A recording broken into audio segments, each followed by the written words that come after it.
আসসালামু আলাইকুম lovely audience, আশা করি আপনারা ভালো আছেন।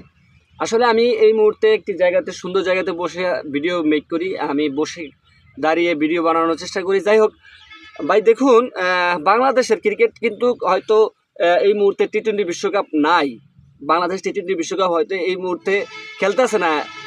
তবে বাংলাদেশের ক্রিকেটটা যে কত বড় লালন করে পালন করে রাখে মনের ভিতরে, সেটা আমরা মোটামুটি রীতিমতো আমরা দেখি সোশ্যাল মিডিয়ার মাধ্যমে।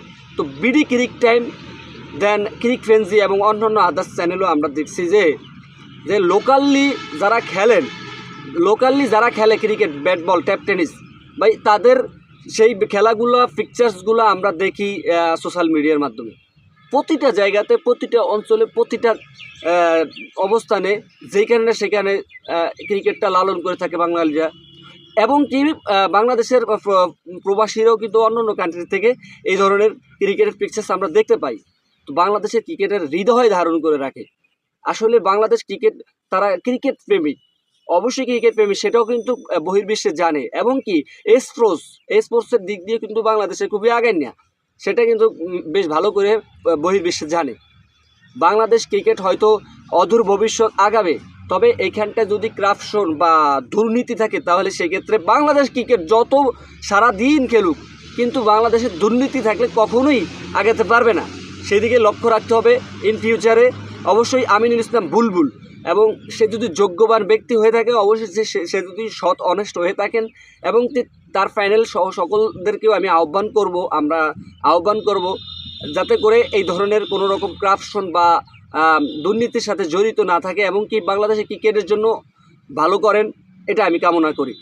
তো যাই হোক, আগামী সিরিজ অনেক ভাই, যেহেতু পাকিস্তানের অ্যাগেনস্টে খেলা আছে, সাউথ আফ্রিকার অ্যাগেনস্টে খেলা আছে, অস্ট্রেলিয়ার অ্যাগেনস্টে খেলা আছে, ইন্ডিয়ার অ্যাগেনস্টে খেলা আছে, আফগানিস্তানের অ্যাগেনস্টে খেলা আছে, আয়ারল্যান্ডের অ্যাগেনস্টে খেলা আছে।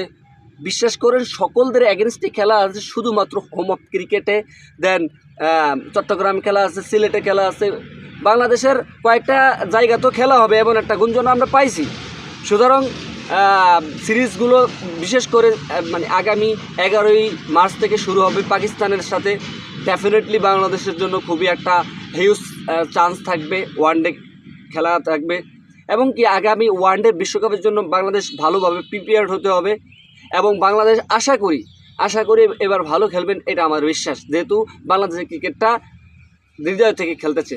যাই হোক, এবং আমি এই মুহূর্তে চাই সাকিব আল হাসান আগের মতো করে ভিড়ের বেশে বাংলাদেশে এসে সব কিছু সাফার করে বাংলাদেশের জার্সি পরে বাংলাদেশের মাঠ মাথায়, এবং কি ক্রিকেট মাঠ মাথায়, এবং বাংলাদেশের আগামী 2027 বিশ্বকাপটা যেন সাকিব আল হাসান খেলেন, সেই দিকে আমরা কামনা করি।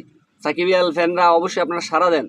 আসলে সাকিব আল হাসান কিন্তু ক্রিকেটার হিসেবে দেখি, রাজনীতি হিসেবে দেখতে চাই না। আর সেটাই মোটামুটি হতে চলছে বাস্তবায়ন, যে সাকিব আল হাসান খেলবেন, আশা করিও খেলবেন। তো যাই হোক, আমি শুভকামনা করবো বাংলাদেশের প্রতিটা ক্রিকেটারদের জন্য। আর যেন রাজনীতি যাতে না ঢোকে, এই দিকেও ফোকাস রাখতে হবে, যেহেতু বিএনপি সরকার, তারেক রহমান, তিনি যেন বাঙালির ক্রিকেটটাকে এক বহির্বিশ্বে উঠিয়ে তুলতে পারেন, সেই দিকে আমরা ফোকাস করবো, এবং কি ফুটবলও যেন ফোকাস করতে পারে, সেই দিকে আমরা মানে আহ্বান করব। So that's it.